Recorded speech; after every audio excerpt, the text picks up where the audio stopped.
Minsan, naiisip mo na tila wala ka nang ginawang tama. Merong sayo ay nagagalit o ikaw ang nagagalit dahil sa inuugali nila.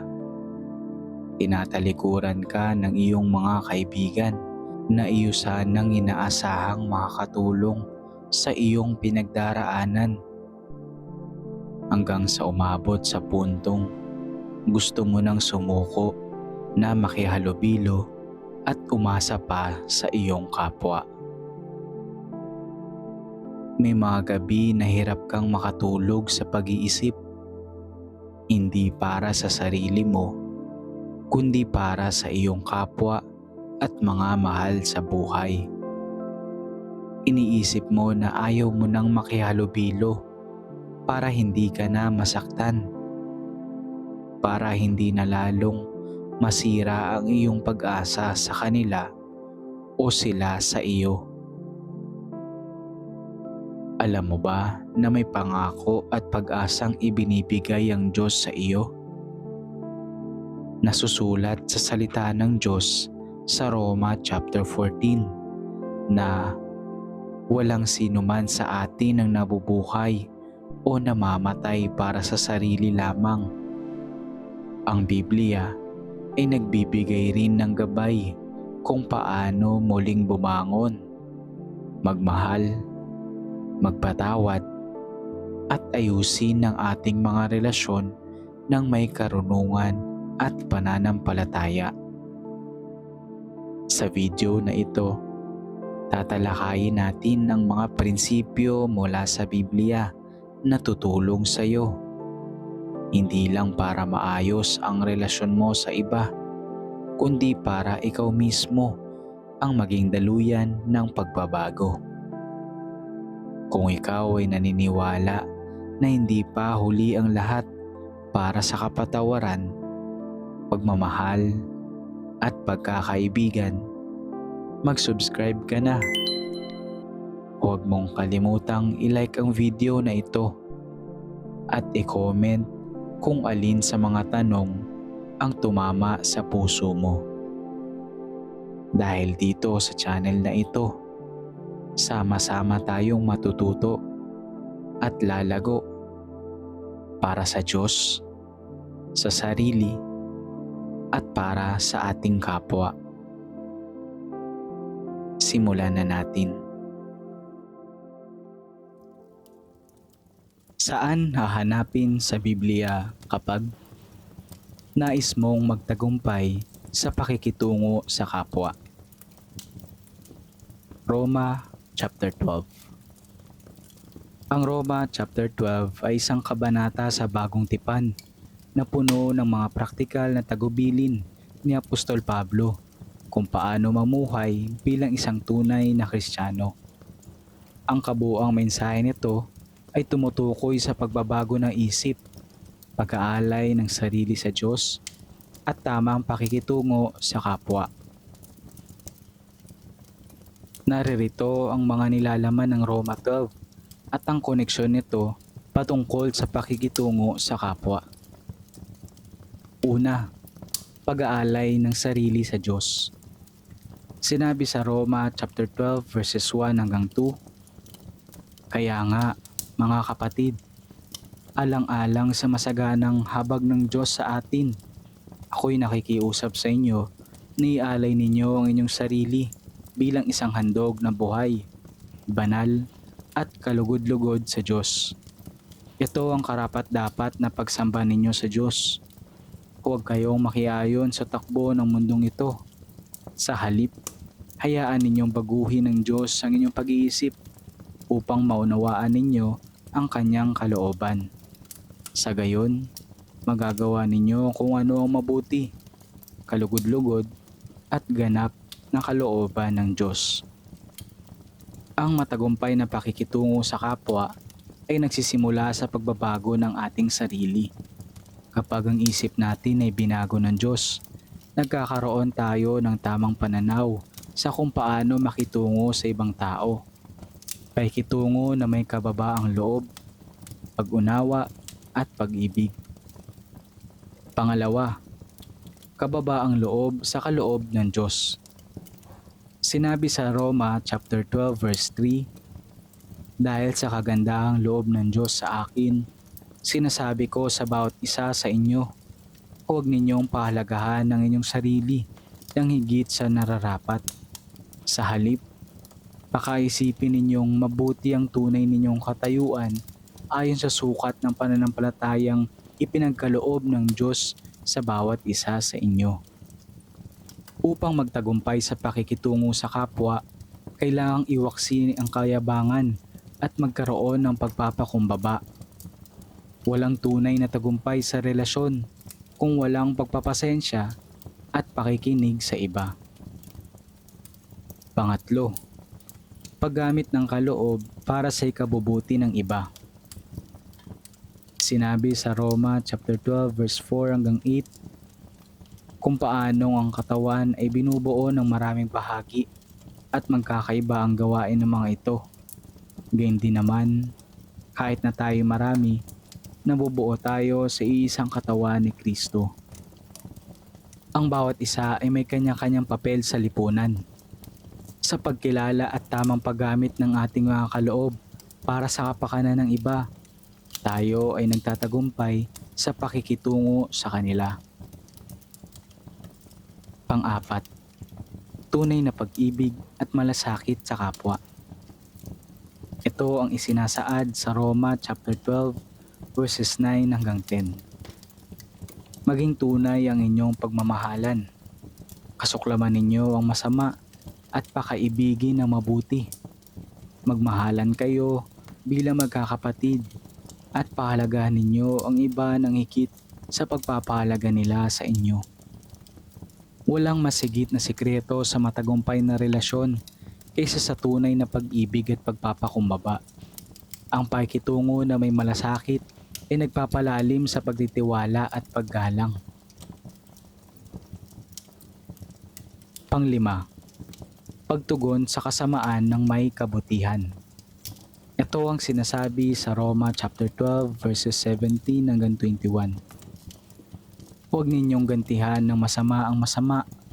Sikapin ninyong mamuhay na marangal sa harap ng lahat ng tao. Huwag kang magpadala sa kasamaan, kundi daigin mo ng mabuti ang masama.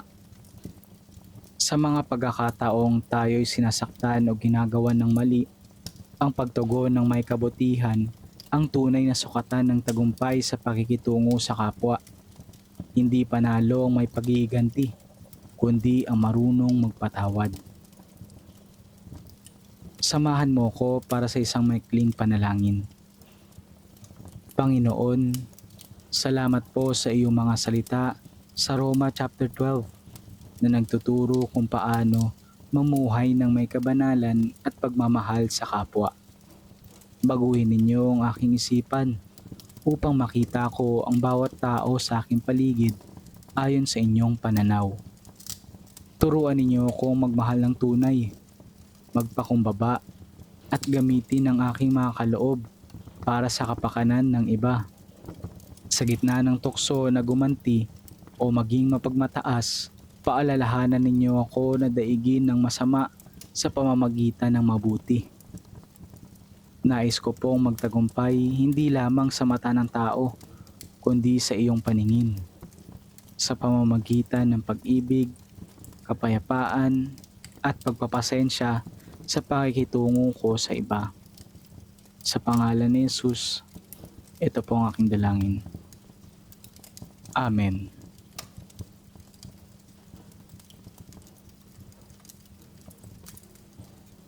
Saan hahanapin sa Biblia kapag nag-aalala ka sa kalagayan ng mga mahal mo sa buhay? Awit chapter 121. Ang awit 121 ay isang awit ng pagtitiwala sa Diyos bilang tagapag-ingat at tagapangalaga.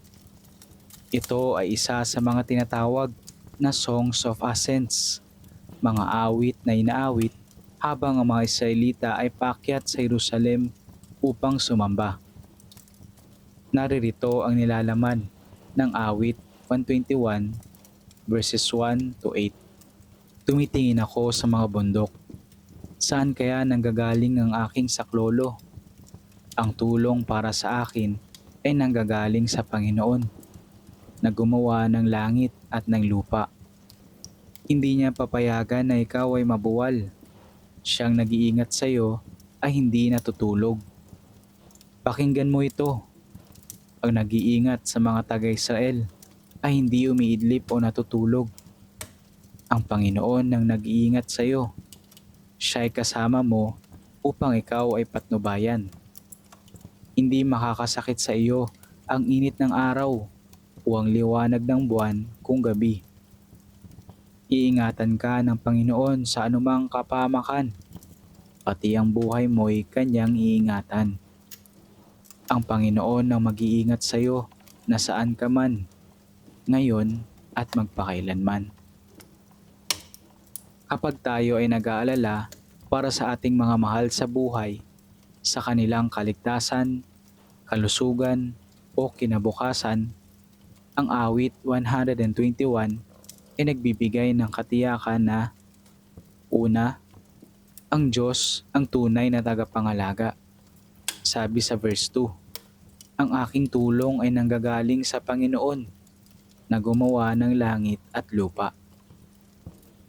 Ipinapaalala nito na ang Diyos na makapangyarihan sa lahat ang siyang tumutulong at nagbabantay hindi lamang sa atin, kundi sa ating mga mahal sa buhay.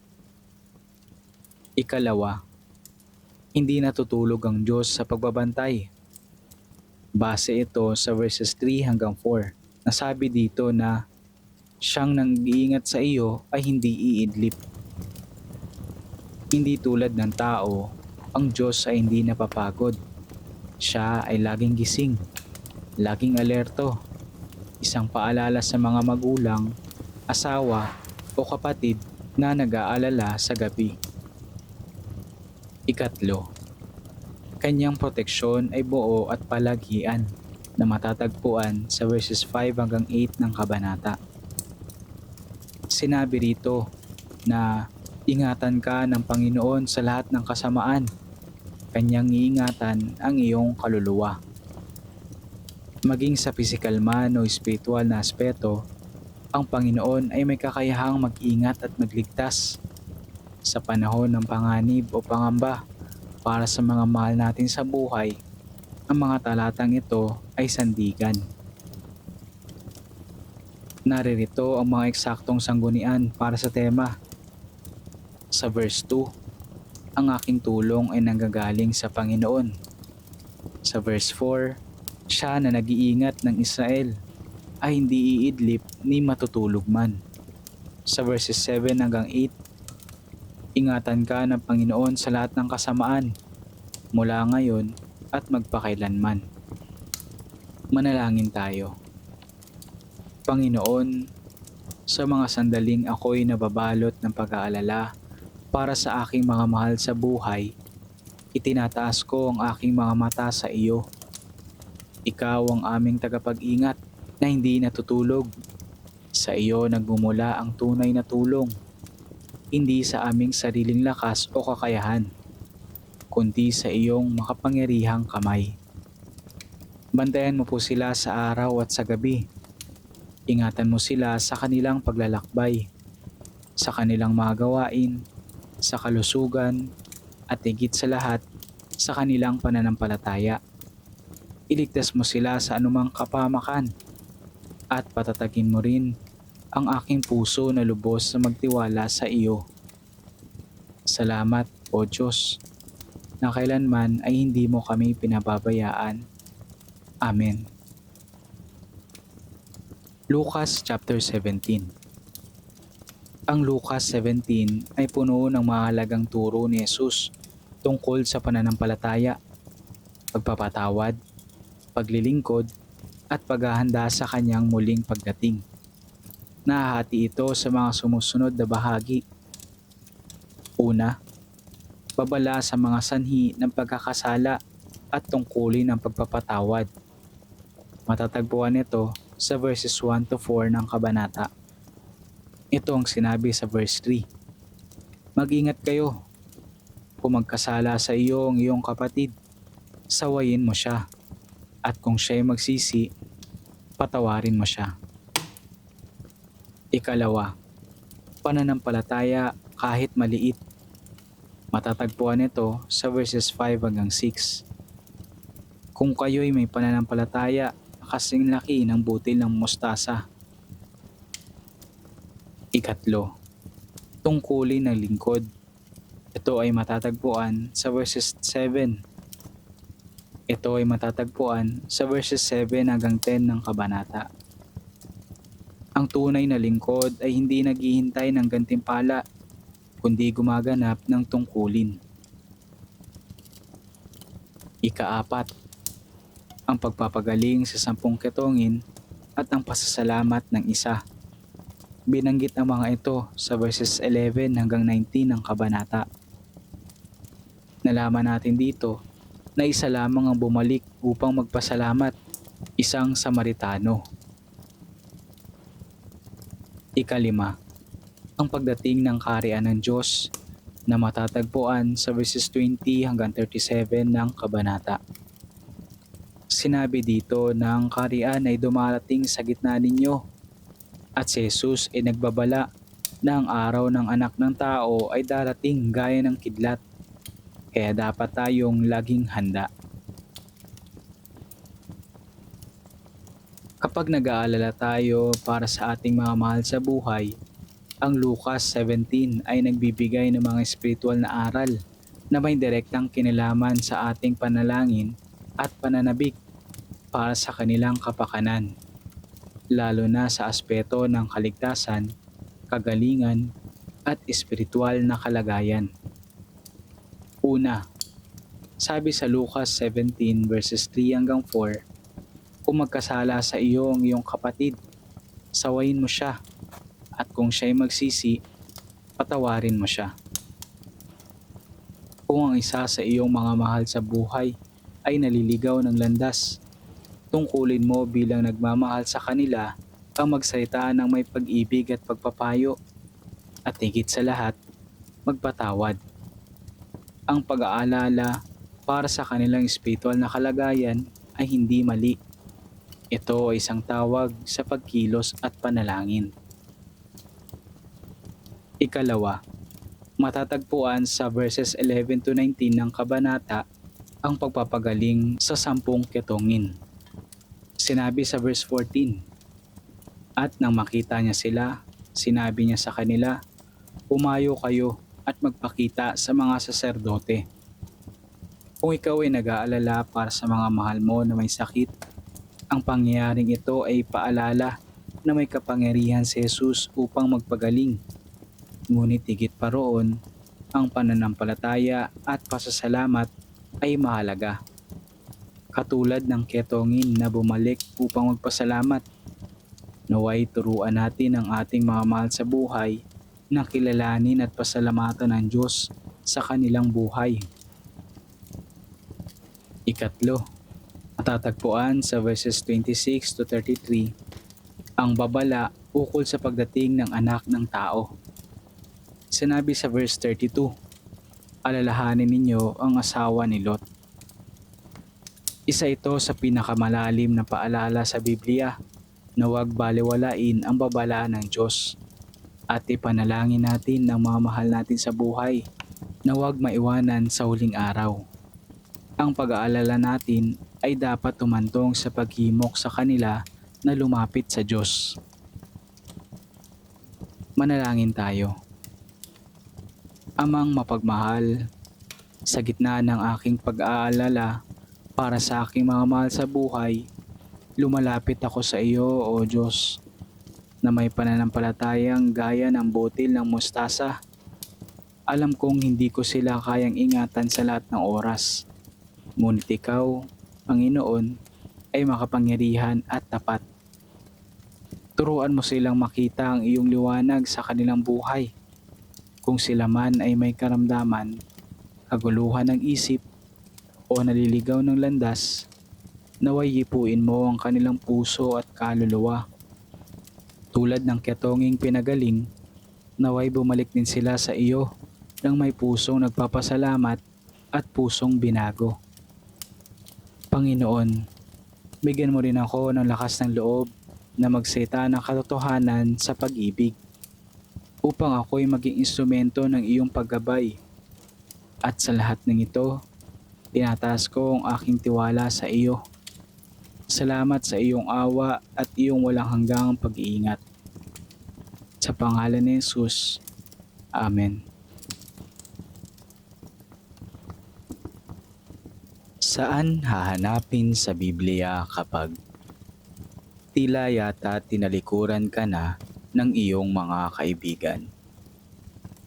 Mateo chapter 5. Ang Mateo chapter 5 ay ang unang bahagi ng sermon sa bundok ni Jesus.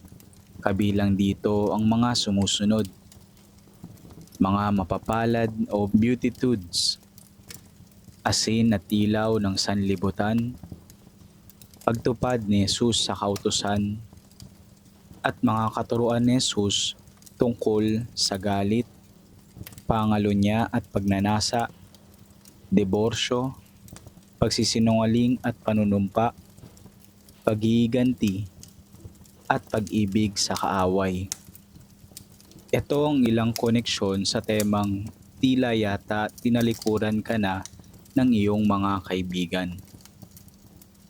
Una, matatagpuan sa Mateo chapter 5 verses 10 to 12. Mapapalad ang mga inuusig dahil sa katuwiran, sapagkat kanila ang kaharian ng langit. Mapapalad kayo kapag kayo'y inaalimura, inuusig, at pinararatangan ng lahat ng uri ng kasamaan dahil sa akin. Magsaya kayo at magalak, sapagkat malaki ang gantimpala ninyo sa langit.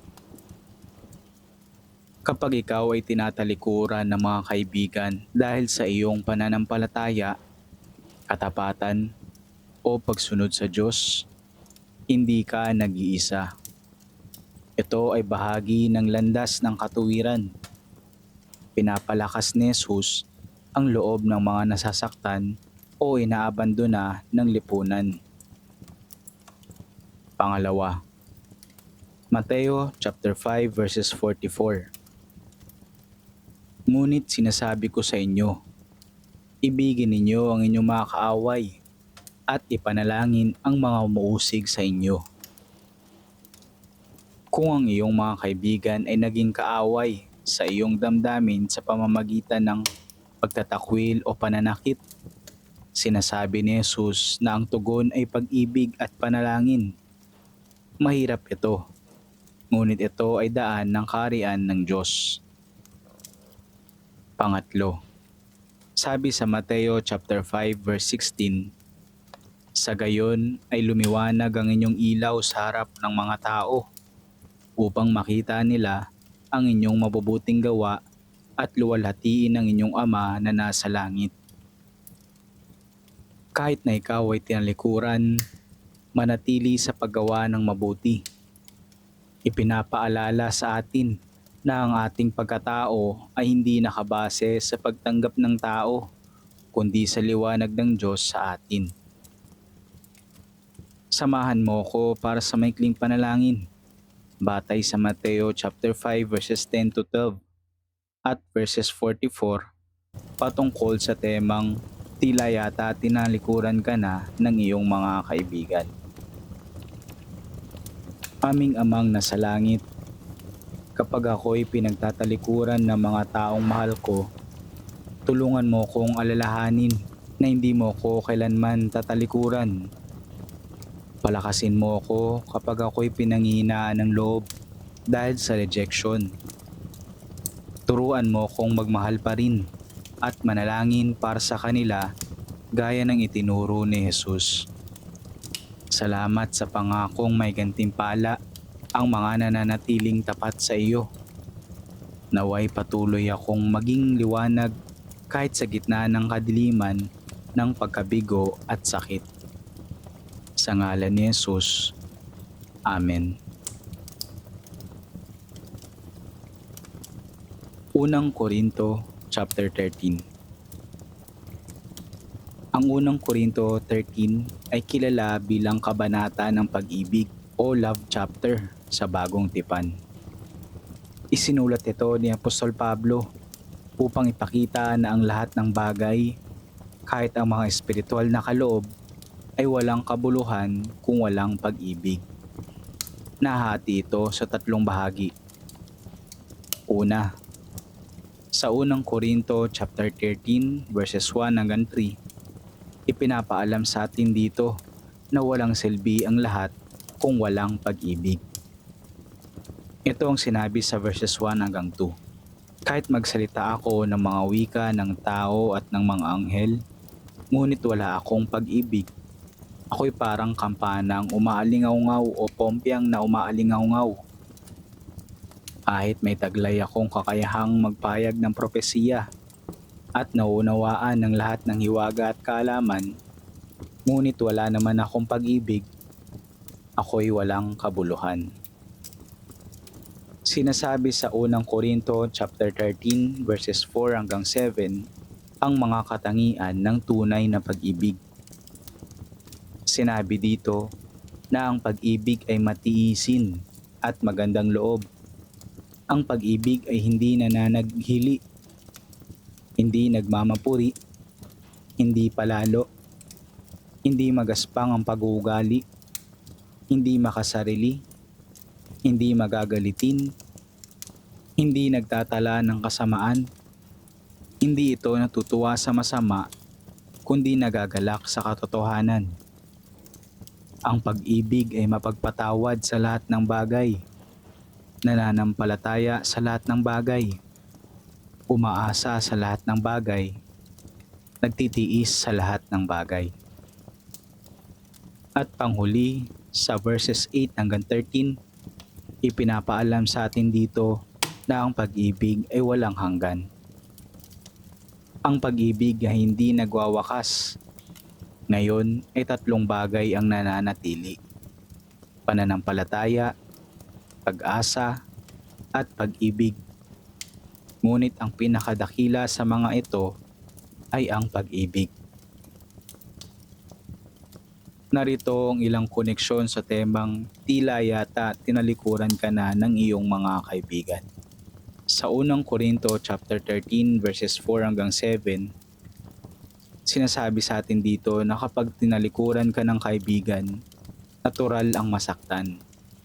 Ngunit ang tunay na pag-ibig, ayon sa Diyos, ay hindi nagtatanim ng sama ng loob, kundi nagtitiis at nagpapatawad. Hindi ito palalo o makasarili. Kahit nasaktan, ang pag-ibig ay nananatiling bukas sa pagpapatawad at pagkakasundo. Sa verse 7 naman, ito ang uri ng pag-ibig na hindi sumusuko kahit sa gitna ng pagkabigo o pagtatakwil. Kung ikaw ay nasaktan o iniwan ng mga kaibigan, iniikayat ka ng Diyos na magpatuloy magmahal. Hindi dahil sa sila ay karapat-dapat, kundi dahil ito ang puso ni Kristo na nasa iyo. At sa verse 13 naman, kahit wala ka na sa piling ng mga kaibigan, ang pag-ibig ng Diyos ay hindi nawawala. Maaaring tinalikuran ka ng tao, ngunit ang pag-ibig ng Diyos ay nananatili sa iyo. At sa pamamagitan nito, kaya mong magmahal muli. Samahan mo ko sa maikling panalangin batay sa unang Korinto chapter 13 verses 4 to 7 sa ating temang tila yata tinalikuran ka na ng iyong mga kaibigan. Aming mapagmahal na Diyos, sa oras na ako'y masaktan dahil sa pagtatakwil ng aking mga kaibigan, turuan mo kong magmahal pa rin ayon sa iyong halimbawa. Bigyan mo ko ng puso na matiisin, mahinahon, at hindi nagtatanim ng galit. Tulungan mo kong patawarin ng mga nagkulang sa akin at punuin mo ko ng pag-ibig hindi nagwawakas. Naway makita ko ang halaga ng tunay na pag-ibig na hindi nakabase sa pagtanggap ng iba kundi sa pagkakilala ko sa iyo. Sa ngalan ni Jesus, Amen. Saan hahanapin sa Biblia kapag may kagalit ka? Mateo chapter 18.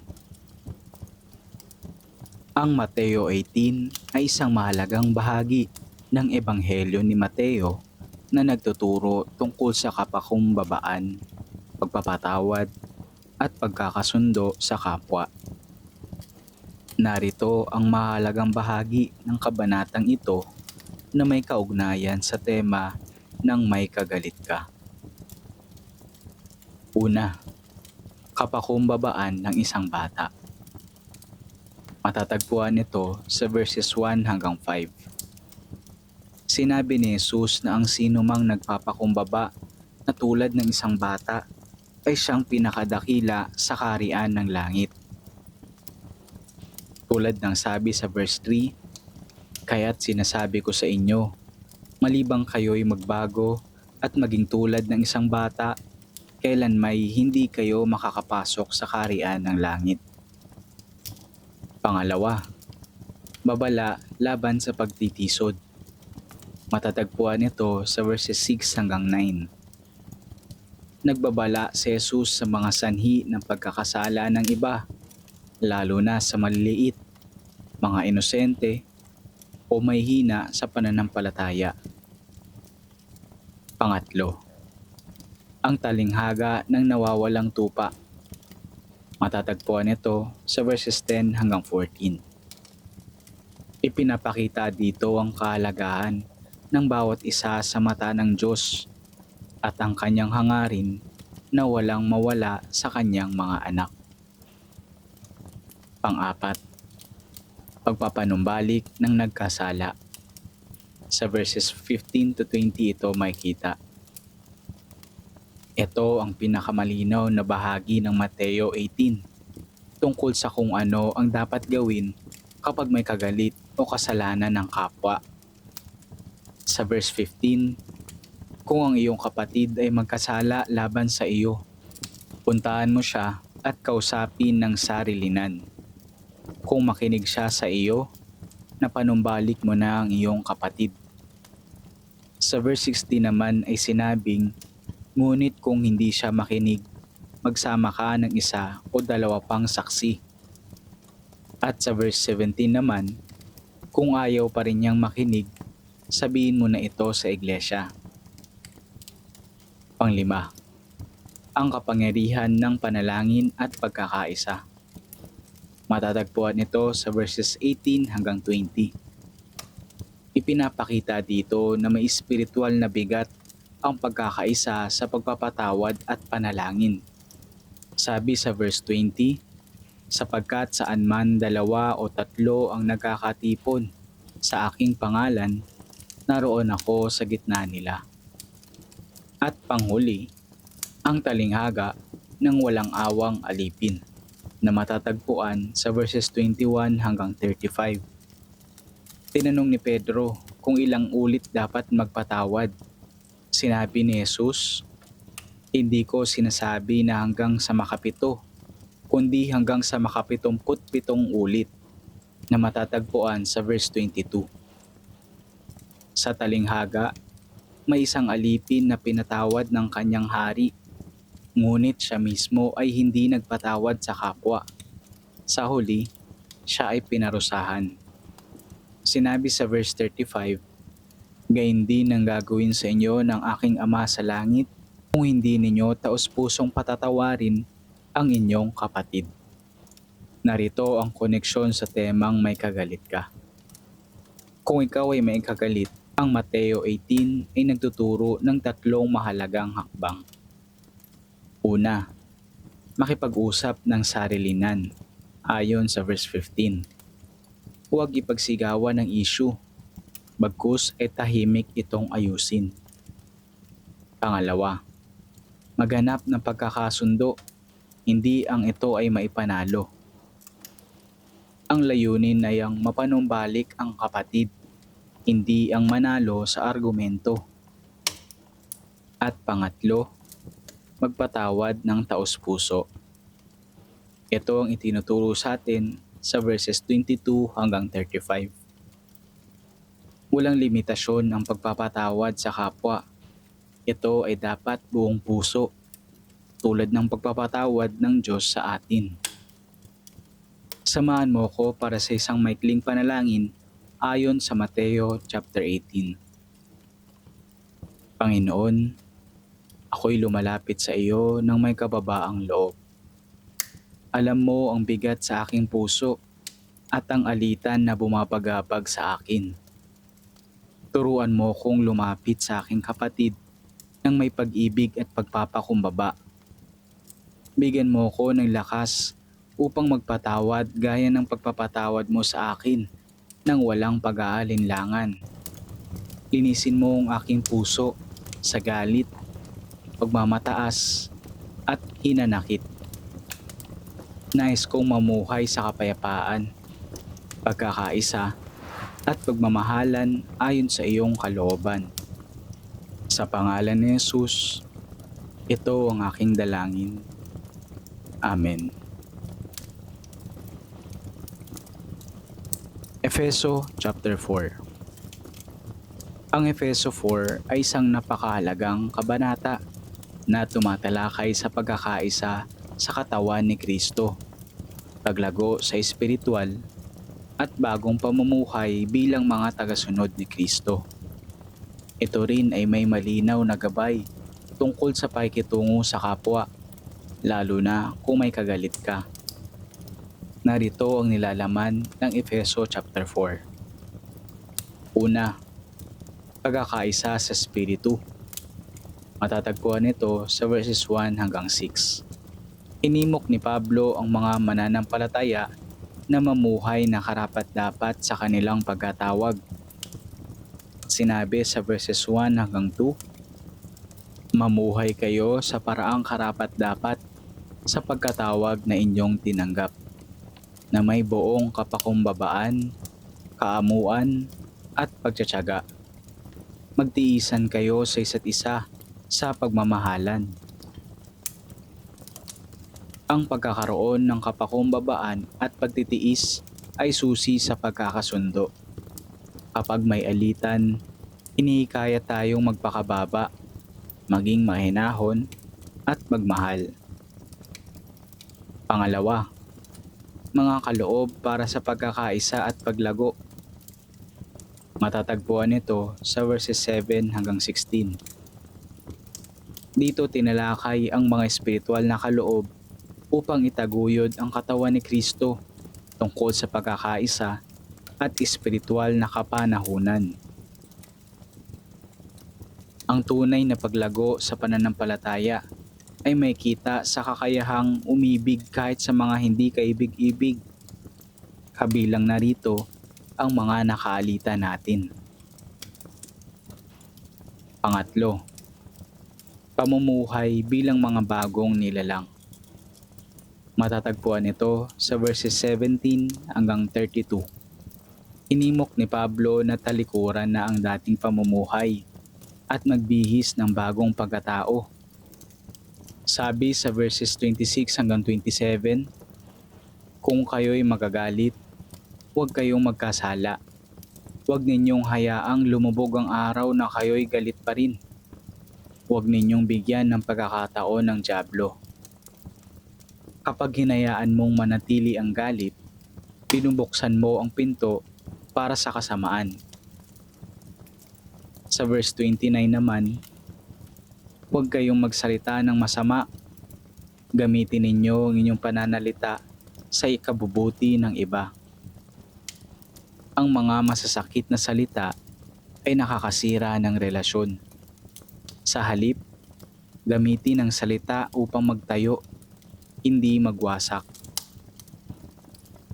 Sa verses 31 hanggang 32, alisin ninyo ang lahat ng sama ng loob, galit, poot, alitan, paninirang puri, at masasamang hangarin.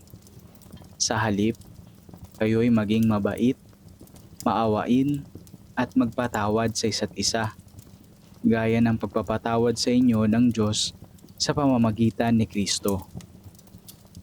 Ito ang buod ng mensahe para sa may kagalit, alisin ang galit at patawarin. Hindi dahil karapat-dapat siya, kundi dahil pinatawad ka rin ng Diyos. Narito ang buod ng ating mga natutunan.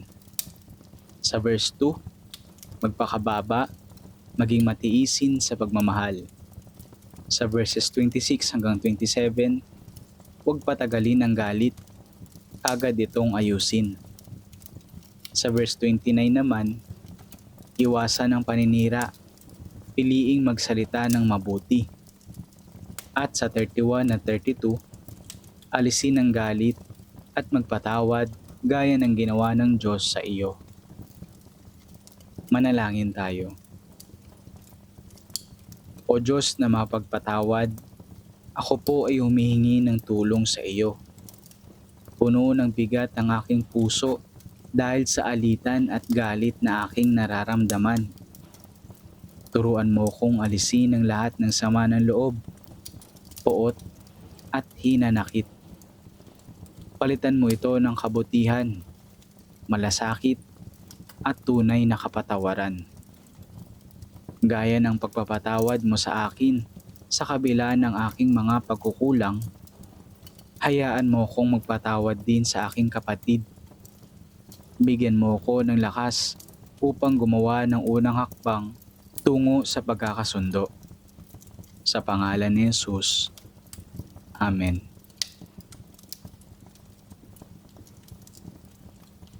Santiago chapter 4. Ang Santiago chapter 4 ay isang makapangyarihang kabanata sa Bagong Tipan na nagbibigay ng malinaw na babala tungkol sa pinagmumulan ng alitan, inggit, pagmamataas, at hindi pagkakasundo. Mga bagay na madalas na dahilan ng pagkagalit o hindi pagkakaunawaan sa kapwa. Narito ang ilang koneksyon patungkol sa ating temang kapag may kagalit ka. Una, ang pinagmumulan ng alitan ay makasariling pagnanasa.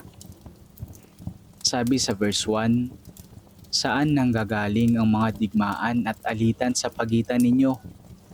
Hindi ba't nanggagaling ito sa mga pagnanasa na lumalaban sa inyong kalooban? Maraming alitan at galit ay nagsisimula sa makasariling hangarin, pagkainggit o pagnanais na mangibabaw. Kapag inuuna natin ang sarili, mas madaling mabuo ang alitan sa kapwa. Pangalawa, inggit at pag-aaway ay hadlang sa panalangin. Sabi sa verse 2, nagnanasa kayo ngunit hindi ninyo makamtan, kaya't kayo'y pumapatay. Inggit kayo ng inggit, ngunit hindi ninyo matamo ang inyong mga ninanais, kaya't kayo'y nakikipaglaban at nakikipagdigma. Sinabi rin sa verse 3, hindi kayo tumatanggap dahil hindi kayo humihingi sa Diyos. At kung humihingi man kayo, hindi rin kayo tumatanggap dahil masama ang inyong layunin. Ang inggit at alitan ay hindi lang sumisira ng relasyon, kundi hadlang sa dalangin. Kung may kagalit ka, mahirap lumapit sa Diyos ng may dalisay na puso.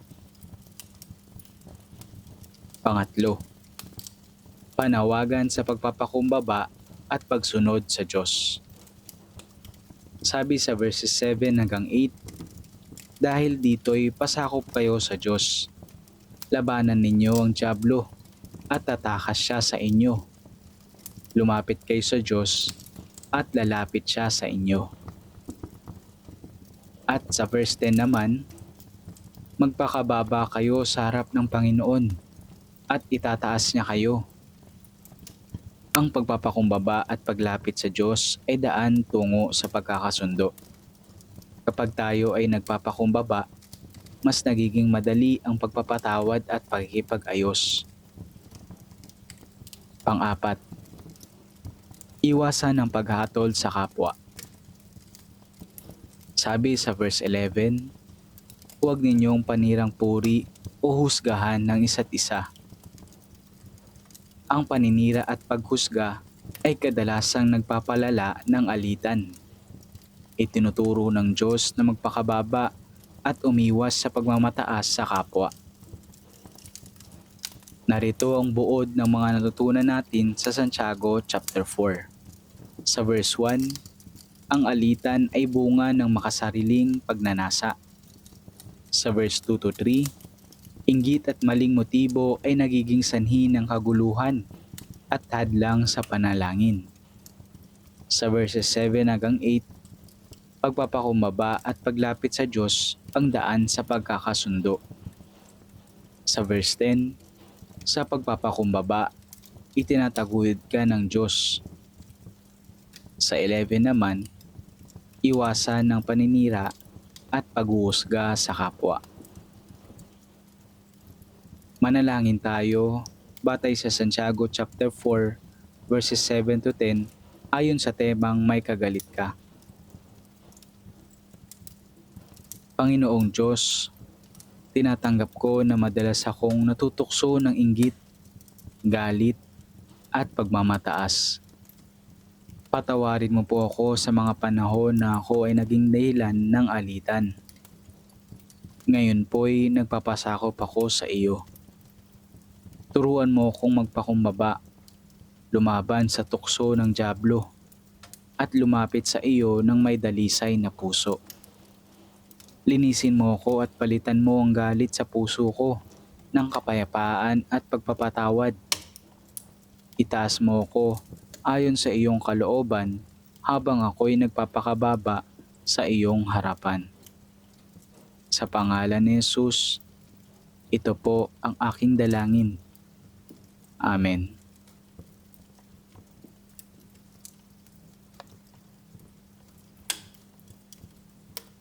Mga awit, chapter 4, verse 8. Sa aking pagiga, nakakatulog ng mahimbing, pagkat ikaw, Yahweh, ang nag-iingat sa akin. Kawikaan, chapter 3, verses 24 to 26. Sa lahat ng iyong lakad, wala kang aalalahanin, at lahat ng pagtulog mo ay masarap at mahimbing. Kahit hampas nitong bagyo ay dumating ng biglaan, hindi ka mababagabag tulad ng mga mangmang. Pagkat tiwala kang si Yahweh ang kaagapay mo, at di niya hahayaang sa bitag ikay masilo. Mga ngaral, chapter 5, verse 12. Mahimbing ang tulog ng isang manggagawa, marami man o kaunti ang kanyang pagkain. Ngunit ang mayaman ay hindi man lamang dalawin ng antok. Mateo chapter 8 verses 24 to 26. Habang sila'y naglalayag sa lawa, si Jesus ay natutulog. Biglang bumugso ang isang malakas na unos at halos matabunan ng mga alon ang bangka. Kaya nilapitan nila ng mga alagad si Jesus at ginising. Panginoon, iligtas ninyo kami, mamamatay kami, sabi nila. Ngunit sinabi niya sa kanila, bakit kayo natatakot? Napakaliit naman ng inyong pananampalataya. Bumangon siya, pinatigil ang hangin at ang mga alon, at bumuti ang panahon.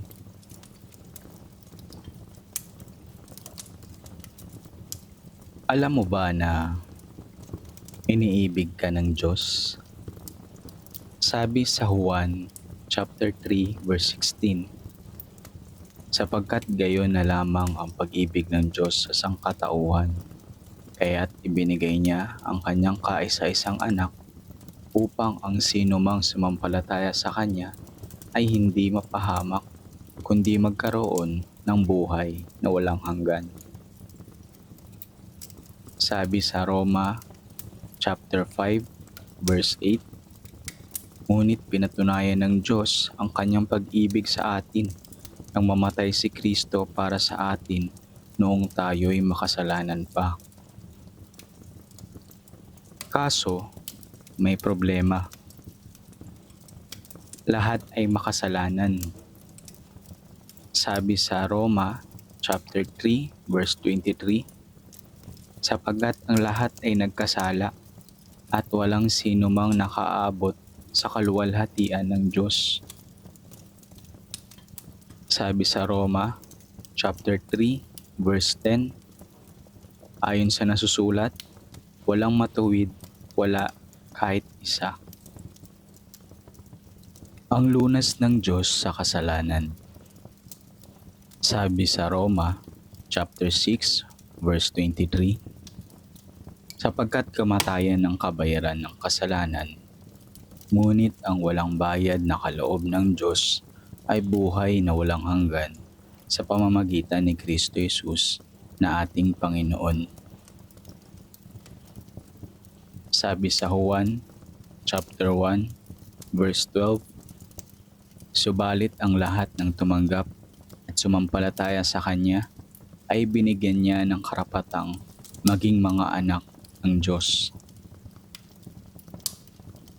Sabi sa unang Korinto chapter 15 verse 3 to 4, sapagkat ibinigay ko sa inyo bilang pinakamahalaga sa lahat ang tinanggap ko rin, na si Kristo'y namatay dahil sa ating mga kasalanan tulad ng sinasabi sa kasulatan. Inilibing siya at muling nabuhay sa ikatlong araw tulad din ng sinasabi sa kasulatan. Lahat ay maaaring maligtas. Sabi sa Pahayag chapter 3 verse 20, tingnan mo, nakatayo ako at kumakatok sa pintuan. Kung di rin gininuman ng aking tinig at bubuksan ng pinto, papasok ako at kakain akong kasalo niya. Sabi sa Roma chapter 10 verse 13, dahil sinasabi sa kasulatan, maliligtas ang lahat ng tumatawag sa pangalan ng Panginoon. Gusto mo bang tanggapin si Jesus bilang sarili mong Panginoon at tagapagligtas? Kung gayon, samahan mo ako sa panalangin. Panginoong Jesus, inaamin kong ako'y makasalanan at nangangailangan ng iyong kapatawaran. Naniniwala akong namatay ka para sa aking mga kasalanan. Inaanyayahan kita ngayong pumasok sa aking puso at buhay. Nananalig ako sa iyo bilang aking tagapagligtas at nangangakong susunod sa iyo bilang Panginoon ng aking buhay. Amen. Ito ang katiyakan ng isang mananampalataya. Sabi sa Roma chapter 10 verse 9, kung ipahahayag ng iyong bibig na si Jesus ay Panginoon at buong puso kang sasampalataya na siya'y muling binuhay ng Diyos, maliligtas ka. Sabi sa Juan chapter 5 verse 24, pakatandaan ninyo, ang nakikinig sa aking salita at sumasampalataya sa nagsugo sa akin ay may buhay na walang hanggan. Hindi na siya hatulan, kundi nakatawid na siya sa buhay mula sa kamatayan. Sabi sa Juan chapter 20 verse 31, ngunit ang mga nakasulat dito ay isinulat upang kayo'y sumampalataya na si Jesus ang Kristo, ang anak ng Diyos, at sa pagsampalatayang iyon ay magkaroon kayo ng buhay sa pamamagitan niya.